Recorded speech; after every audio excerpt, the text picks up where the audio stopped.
It's towards the end of the second series. And I still can't find a Clark. Jack, can you please inform me of what the present time is? Well, as Europe might have said, it's the final countdown on the second series, but I still cannot find the clock. Tom, maybe you can tell us the time. Well, I can't tell you the time, i.e. 2 p.m, anything like that, but I can tell you one thing to all the viewers and listeners out there, and to you two guys, I can tell you, ladies and gentlemen, it's podcast time. Hello and welcome to another fine edition of Blah De Blah with me, Tom Feeney. Me, Dale Harry. And me, Jack Elliott. Welcome to Blah De Blah. Now the main news with Thomas Feeney. David Cameron has attempted to shrug off the Lib Dems' decision to abstain in a vote over the future of Tory Culture Secretary Jeremy Hunt. The PM said he understands the motives of his coalition partners and said it was just politics. 3 water companies are to lift their hosepipe bans after further heavy rain. 7 firms put restrictions on water use in April to combat drought in southern and eastern England after 2 unusually dry winters.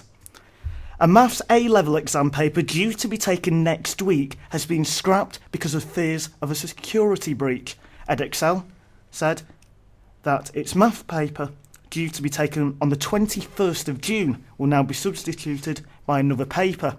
There were fears that copies of the planned math paper had been made accidentally available to schools preparing for the exams in Egypt. X-News International Chief Executive Rebecca Brooks has appeared in court to face charges of conspiring to pervert the course of justice. Her husband Charlie Brooks and 4 others have also been bailed for a fortnight. They appeared at Westminster Magistrates Court on charges linked to phone hacking scandal. And finally, more than 1 million young people will be locked out of home ownership by 2020, a new report claims. The study by the Joseph Rowntree Foundation found an extra 1.5 million 18 to 30-year-olds will be forced into private renting in 8 years' time. Now Dale Harris with the sport. Thank you. Harry Redknapp's future at Spurs is uncertain, despite his claim yesterday that he will not be resigning from the club. The Tottenham manager has 1 year to run on his current contract. Roy McIlroy is confident over his US title defence for the next coming week. The 23-year-old Irishman won the title last year to win his first major.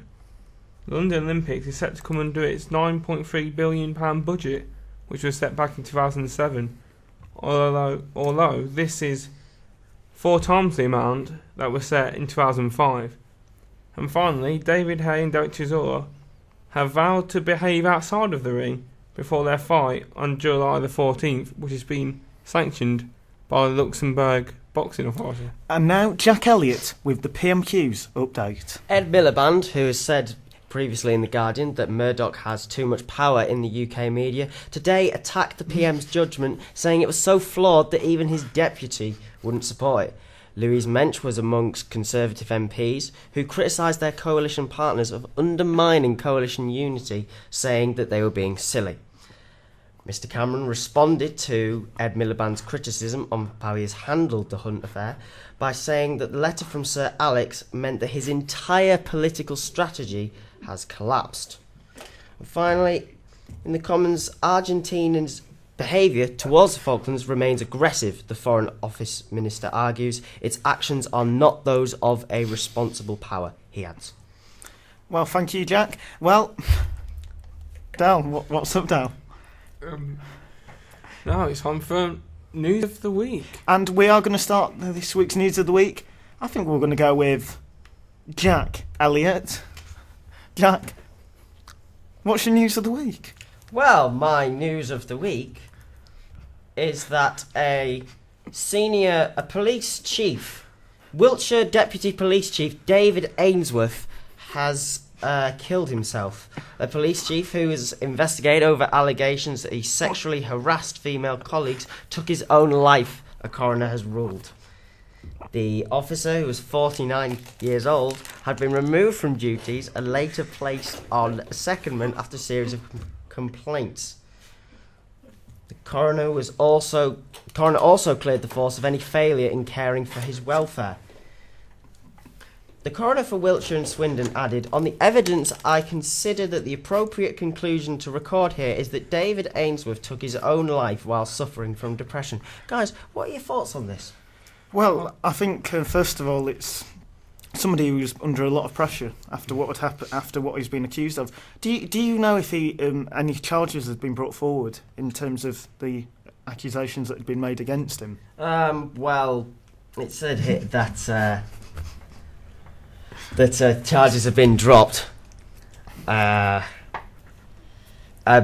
what do you think of the matter that it's the coroner said that he hasn't, that they're to blame for not caring for his welfare? Well, obviously, first, it's a very sad story. It happens fairly often now. Someone who's respectable, we're in the community, and find what other people think of them is very important to them. This sometimes can happen. I think it sounds like he's been in the police a very long time. Yeah, he's served for Kent Police for 22 years. There you go. I think after 20 years of service, they should. I mean, the saying goes, innocent until proven guilty. So they should have definitely offered him more support, especially as he's going through this amount of stress, and obviously they didn't do enough because of what's happened. Yeah. Well, I mean, he was the Association of Chief Police Officer spokesman for vehicle crime. He hung himself in his garage after fearing that he would lose everything. 13 members of staff raised a total of 26 individual allegations which were being investigated by an outside force at the time of David Ainsworth's tragic death. The staff and managers who came forward did so bravely, rightly and properly. They will continue to receive our full support, the joint statement said. That was a joint statement from Wiltshire Police and Wiltshire Police Authority. So what are your thoughts on this? News. Well, first of all, I think it's a tragic incident, and I think there were a number of complaints put forward, as you've rightly said, Jack.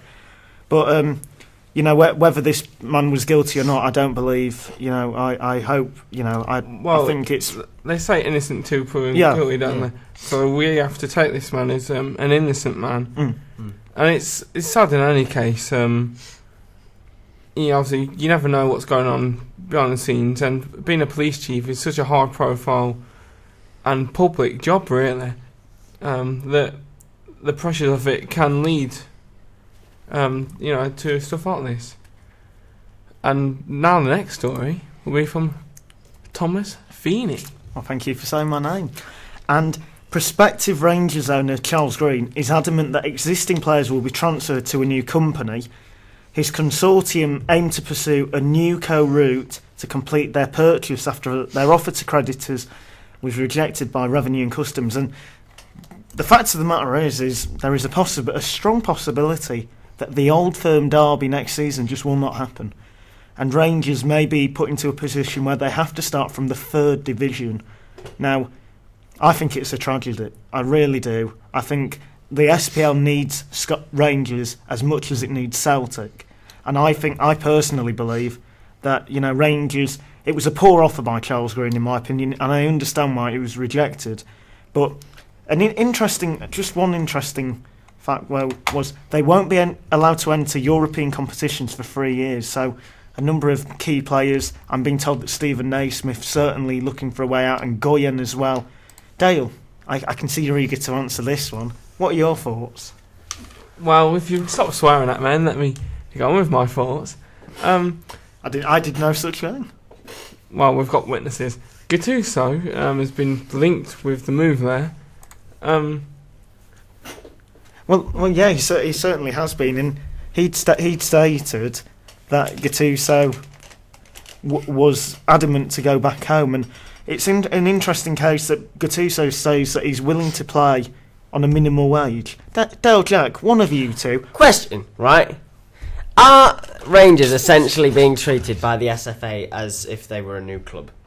Yes, they're going to be. Right. Darlington got demoted 4 divisions. Now, I know you'll say Darlington and Rangers, it's not the same. But surely is there not a little bit of favouritism towards Rangers in this case? Well, I think